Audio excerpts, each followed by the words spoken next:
Security. Get this filth out of my sight. Immediately. The silence was shattered by a voice cold and sharp, like a shard of broken ice. It was Eleanor Sterling's voice slicing through the symphonic strains of the New York Philharmonic, silencing the clink of champagne flutes and multi-million-dollar conversations in the grand celestial hall. 200 pairs of eyes glittering beneath colossal crystal chandeliers turned in unison like icy needles. They pierced straight through Elara Vance. The heat of shame flushed across Elara's face and neck, making the Navy janitor's uniform feel suddenly tight and suffocating. For a moment, her entire world narrowed. Wagner's music faded into the distance, leaving only the thunder of her own heart, a panicked drumbeat, warning of impending disaster. She could feel their stares, cold, impersonal, not directed at a human being, but at a stain on an otherwise perfect Persian rug. Mama came a small, trembling voice beside her. A tiny hand clutched hers tightly. "Why did that lady call you filth?" It was Zoe, her 8-year-old daughter, clutching a worn fabric doll named Luna to her chest. Her wide, innocent eyes searched her mother's face, unable to comprehend why the glamorous woman in the shimmering silver couture gown would scream such cruel words. They were only there because of Luna. The doll had been forgotten in the staff break room, leading them into a world where they clearly didn't belong. Elara drew in a deep breath, forcing herself to wear the calm mask she had perfected over 15 years of survival. Her back-straightened chin lifted an air of pride that stood in stark contrast to the faded uniform she wore. "It's okay, my angel," she whispered, voice trembling just slightly. "We'll get the doll and leave." But it was too late. 2 towering security guards in black suits were already blocking the only exit. Eleanor Sterling glided forward, her gown whispering like dry winter leaves. Diamonds at her throat and wrists caught the light, casting a cold halo around her. She was the queen of this kingdom, and Elara had trespassed on sacred ground. Eleanor's smile never reached her icy blue eyes. "What a disgraceful scene," she said loudly, making sure everyone heard. "These people have no boundaries." The whispers slithered out like venom. A gold digger, obviously. Dragging her kid along for sympathy, pathetic. How did she even get in here? Elara had heard words like these all her life. She had survived elite white schools on scholarship, always the only black child in the room. She knew this contempt. She recognized this judgment. But this time it was different. This time Zoe was here. And it felt like someone had wrapped a fist around her heart. Across the room, Julian Sterling frowned. At 35, the heir to the Sterling Empire was all too familiar with the social theater his mother orchestrated. He was usually bored by it. But tonight something was different.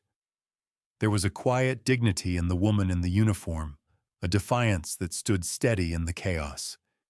And the confused innocence in the child's eyes stirred something uncomfortable in him, something he couldn't name. Julian, darling, Eleanor appeared beside him. "Look at this mess. We need to deal with it." But just then, Zoe, in the unfiltered honesty only a child could possess, did something no one expected. She stepped forward, looked directly at the most powerful woman in New York, and asked loudly, her voice ringing through the hall's stunned silence. "Why are you so mean? My mama is the best dancer in the world." The silence grew heavier. Then Eleanor Sterling laughed, a sharp, cruel sound, devoid of joy. "The best dancer in her cleaning closet, perhaps." The laugh slapped Elara in the face. But instead of breaking her, it ignited a flame that had smoldered for 15 long years. And that was when Julian moved. As if pulled by an unseen force, he walked past the stunned guests, ignoring his mother's hand grabbing at his arm. He stopped right in front of Elara and Zoe. The scent of his expensive cologne mingled with the faint smell of disinfectant on her uniform, a strange, arresting contrast. He didn't look at his mother. He looked only into Elara's eyes, deep brown, burning with proud pain. He extended his hand. "May I have this dance? If a bomb had detonated in the hall, it wouldn't have been more shocking." 200 of Manhattan's elite froze. The most eligible billionaire, a man who had never once danced at his own galas, was asking a black janitor to waltz. Elara stared at his hand like it might be a trap. But then she heard Zoe's whisper in her ear, full of belief, "Dance, Mama. Show them how amazing you are." That was the moment everything shifted. Elara inhaled, then placed her calloused hand into Julian's soft, outstretched palm. As the orchestra, as if jolted awake, began to play a Chopin waltz, Elara didn't just dance, she transformed. For a heartbeat, the janitor's uniform vanished. Her back arched gracefully, her neck extended with elegance. Every step, every plie, every turn executed with breathtaking classical ballet technique perfection that no YouTube video could teach. She was no longer Elara Vance, the janitor. She was a soul unleashed after 15 years of silent imprisonment. She didn't dance to the music, she became the music, a living symphony of pain, resilience, and beauty that refused to be crushed. She led Julian in the dance, and he, used to commanding the world, could only follow, astonished. Her grace made the tens of thousands-dollar gowns around them look gaudy and lifeless. The waltz ended. Julian was breathless, not from exertion, but from awe. The silence that followed was heavier than any noise. Then a deep, commanding voice spoke. Marcus Thorne, the legendary dance critic from the New York Times, the man whose reviews could make or break careers, stepped forward. He didn't look at Julian. He didn't even glance at Eleanor, who stood pale with disbelief. His eyes locked on Elara, his face etched with suspicion and stunned recognition. "That technique," he muttered. "The balance on that arabesque, that style. No, it can't be. That's Juilliard. Only one dancer ever did that." He drew in a slow breath, his aged eyes seeing through 15 years of concealment, through the janitor's disguise. And then he spoke a name like a ticking bomb, finally reaching zero.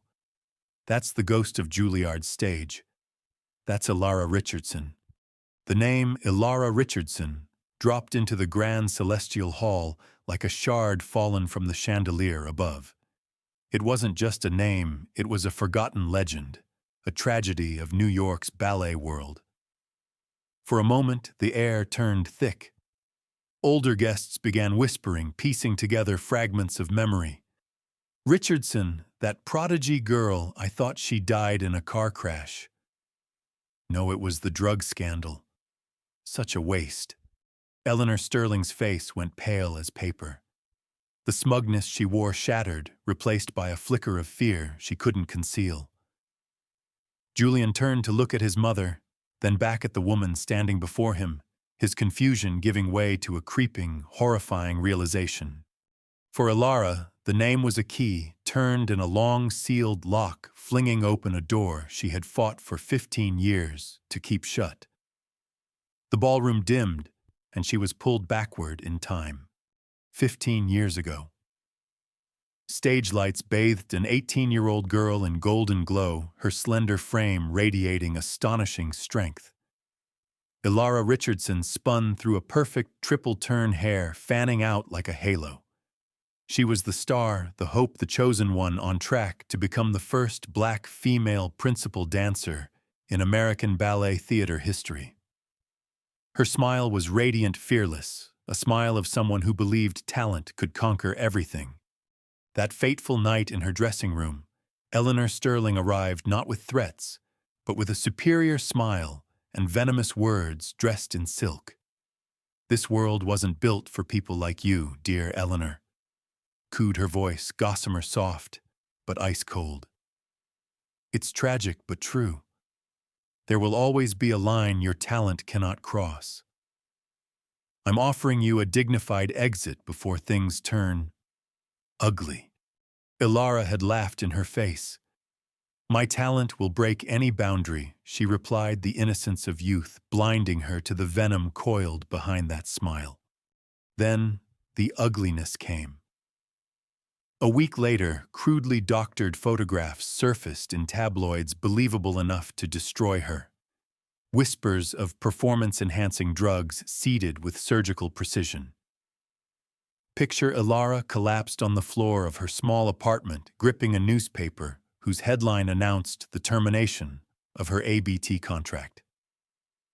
The pain wasn't just in losing her career. It was the betrayal of mentors she once trusted, the collapse of her faith in a world she thought honored merit. Her dream hadn't simply died, it had been assassinated. Back in the present, in the suffocating silence of the hall, Elara gripped Zoe tighter, drawing her close, shielding her from the ghosts rising all around. Eleanor, master manipulator, quickly regained her composure. She spun her shock into righteous indignation, slipping into the role of a woman deceived. "So it's her," she declared, voice laced with scorn. "Elara Richardson, a professional liar who duped the entire ballet world. And now she returns, child in tow, to continue her little performance." "Mother, what is this?" Julian's voice dropped, questioning dark. He sensed something buried deep beneath his mother's words, something that could shake the very foundation of his family. And in that moment, something inside Elara snapped permanently. The mask of calm she had worn for 15 years cracked open, not to reveal weakness, but to unleash the fire that had smoldered far too long. Fear was gone. She had already lost everything once. What more was there to fear? Tonight she wasn't the hunted.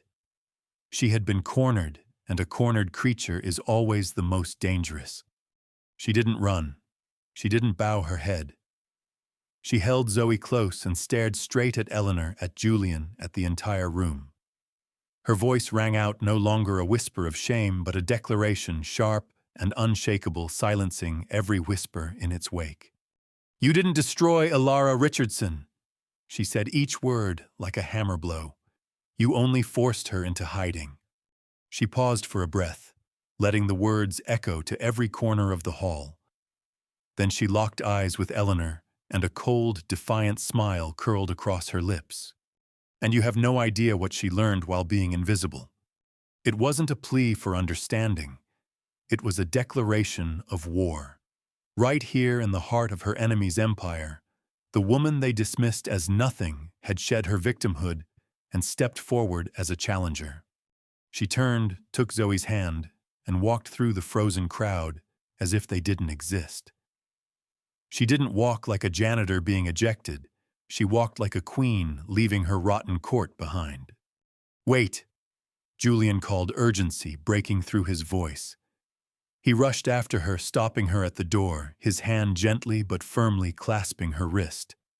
If what they're saying is true, if you really are Elara Richardson, let me help." Elara turned. The light from the hallway cast across her face, illuminating resilience and the fire burning in her eyes. She looked into the eyes of the man who was the son of the woman who had ruined her life. A bitter irony twisted in her gut. "Help," she exhaled through her teeth, voice low, steady, and heavy with the weight of 15 years of pain and fury. "Help you want to help." She stepped closer, gaze cutting like a blade. "Then you'd better be ready to watch your entire world burn." That night in her small, modest apartment in Queens, Elara didn't cry. She didn't panic. Instead, a cold, focused calm enveloped her, the kind of stillness that surrounds a warrior before the final battle. Her declaration at the Grand Celestial Hall hadn't been an impulsive act. It was the ignition of a plan forged quietly in the shadows over many years. Elara wasn't just a wronged dancer. For 15 years, while cleaning luxury hotels and elite law offices, she had turned her invisibility into a weapon. The wealthy never saw her. They made phone calls, tossed away printed drafts, left half-finished emails at printers all in front of a ghost in a uniform. And that ghost had listened, watched, and collected. The first thing she did was call a number saved in an old, battered phone. The voice that answered was laced with skepticism, but also the faint thrill of something awakening. "Richardson, I thought you'd vanished off the face of the earth." It was Ben Carter. 15 years ago, he had been a young journalist, passionate and fearless, the only one who tried to investigate Elara's scandal. He was silenced, pressured by the Sterling family and his own editors. The fallout cost him his job and shattered his faith in journalism. Now Ben was a private investigator and reputation recovery expert running a small firm that made a living taking on titans like the Sterlings. And he had a personal score to settle. In Ben's dusty office in Hell's Kitchen, Elara placed an old shoebox on his desk. Inside weren't worn-out ballet shoes, but the treasure of an invisible woman USB drives, with copies of documents, audio recordings of overheard conversations, and scribbled notes mapping relationships and backdoor deals. "I don't just have my story," Elara said calmly. "I have pieces of theirs." Ben's eyes gleamed as he sifted through the evidence. He opened his own thick file. "And I've got other victims," he said grimly. He spread out photos and reports: a gifted Asian pianist whose career was sabotaged by rumors of theft, a Latin author falsely accused of plagiarism, a black sculptor framed for a petty financial scandal. They had one thing in common: they were rising stars who stood in the way of a project or person backed by Eleanor Sterling. "She's not just a racist," Ben concluded. "She's a predator with a system. She eliminates anyone who threatens the order she's built." Meanwhile, in her Fifth Avenue penthouse, Eleanor Sterling wasn't sitting still. She was a shark seasoned in deep, dangerous waters. She didn't feel fear, she felt rage. And she responded with brutal efficiency. An anonymous call to Child Protective Services reported serious concerns about a mother with a history of psychological instability exploiting her daughter. A day later, CPS knocked on Elara's door. Tabloids funded by the Sterling estate began flooding headlines: "Failed ballerina uses daughter to lure billionaire." The truth behind Juilliard scandal. Elara Richardson's addiction and delusions. Elara was fired from the cleaning company she'd worked at for 5 years. The pressure became real, ruthless and suffocating. There were moments watching Zoe sleep when the weight of the war nearly crushed her. Ben and Elara realized the evidence they had, no matter how compelling, could still be twisted by Sterling lawyers into the revenge of a disgruntled former employee. They needed something undeniable. They needed a confession. They needed Eleanor's voice. And that was when Julian Sterling reappeared. After that night of the waltz, he hadn't been able to sleep. The image of Elara dancing his mother's cruelty and her final vow haunted him. After a brutal inner war between loyalty and conscience, he chose conscience. He walked into Ben Carter's office. The trap was set with precision. Julian told his mother he wanted to handle the Elara situation once and for all, and needed to know the whole story to protect the family fortune. The meeting took place in Eleanor's private library, oak-paneled heavy, with generations of wealth and power. Julian sat across from her, a micro-recorder hidden in his cufflink. Eleanor, believing her son had finally understood and joined her side, opened up. She didn't just confess, she bragged. She detailed how she orchestrated Elara's fall, how she used her influence to teach ambitious climbers a lesson. She spoke of others' undesirables who had to be removed to preserve the purity of culture and art. Her voice, recorded with perfect clarity, was a chilling indictment of arrogance and bigotry.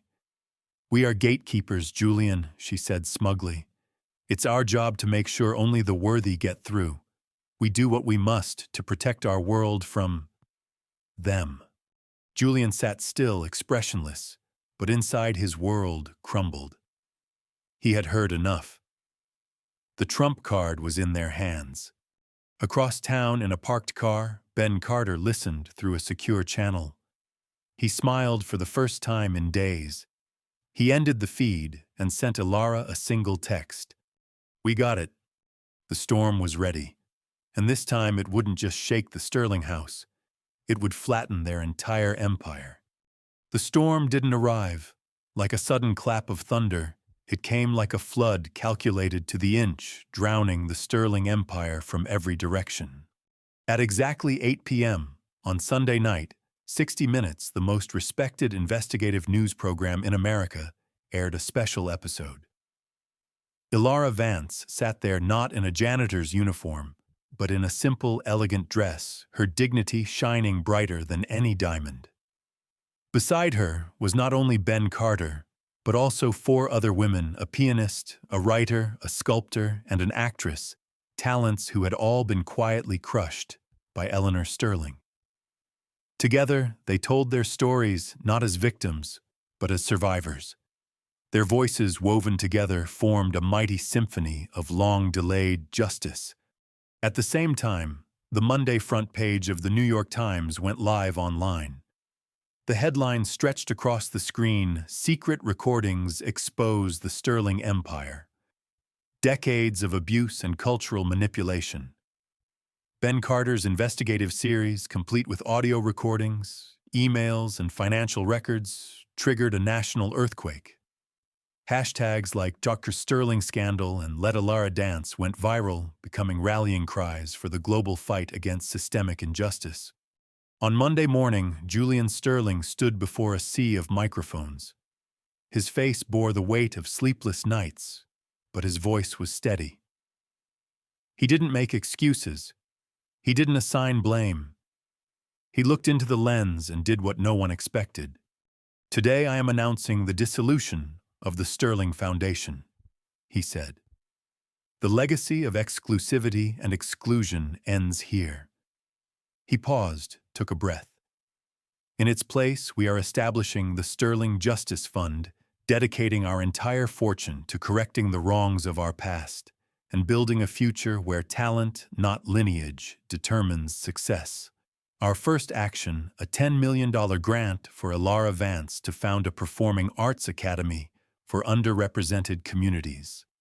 It was a crushing blow. The most powerful act of public atonement imaginable delivered by the heir to the empire. In her penthouse overlooking Central Park, Eleanor Sterling sat alone watching her empire collapse through the television screen. Her gold-plated phone rang endlessly, not with invitations, but with calls from lawyers and board members demanding her resignation. Friends no longer answered. The museums and opera houses she once championed released statements removing the Sterling name from their donor walls. Eleanor's downfall wasn't measured in lost wealth. It was in the loss of the one thing she valued above all power and status. She had become invisible in the very way she once treated Elara. A few days later, Elara visited her one last time. No cameras, no reporters. Just 2 women in the oak-paneled library, where Eleanor once ruled unchallenged. Now she was nothing but a frail, defeated old woman staring at Elara with hollow eyes.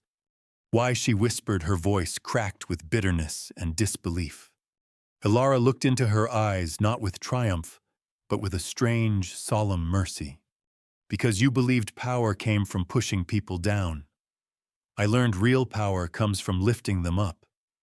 You tried to bury me, Eleanor. You forgot I'm a seed." Elara turned and walked away, leaving Eleanor alone with the collapse she had crafted. Justice hadn't arrived through vengeance, it had come through the sheer weight of truth. 1 year later, sunlight poured through the towering windows of a historic building in Brooklyn, lighting the polished floors of a dance studio. Laughter and piano music filled the air. It was the grand opening of the Vance Institute for the Performing Arts. Elara stood on stage not to perform, but to welcome her first class of students. She was no longer a dancer chasing personal acclaim. She had become a teacher, a guide, a builder of dreams. Her pain had been transformed into purpose. In the front row, Zoe, now 10 years old, sat beaming with pride. She was one of the school's most promising students, a living symbol of a future where talent was honored regardless of color or origin. Beside her sat Julian. He and Elara had built the academy together. Their bond, rooted in mutual respect, shared vision, and healing, had evolved into something lasting. Julian had found purpose in using his family's wealth to atone, turning a legacy of shame into one of hope. Eleanor Sterling lived out her days quietly and anonymously in a small apartment. Her punishment wasn't poverty, it was being utterly forgotten by the world she once ruled. The Academy's debut performance. Zoe danced a solo on stage. Her movements carried the refined technique of her mother, but flowed with the freedom of a spirit untouched by trauma. From the audience, Elara watched. A single tear traced down her cheek, not of sorrow, but of peace, of joy earned through a journey paved in blood and tears. She had proven that the sweetest revenge isn't destroying your enemy, it's building something better from the ashes they left behind. The story of Elara Vance reminds us of a powerful truth, that real legacy isn't measured by what you own, but by what you build. It isn't about dimming someone else's light, but about lighting someone else's flame. Because in the dance of justice, courage is the most graceful and powerful step of all. If this story touched your heart and reminded you to never give up even when the world seems against you, subscribe to Toch Story. Every week we bring you the extraordinary journeys of ordinary people who dared to rise. Thank you for listening.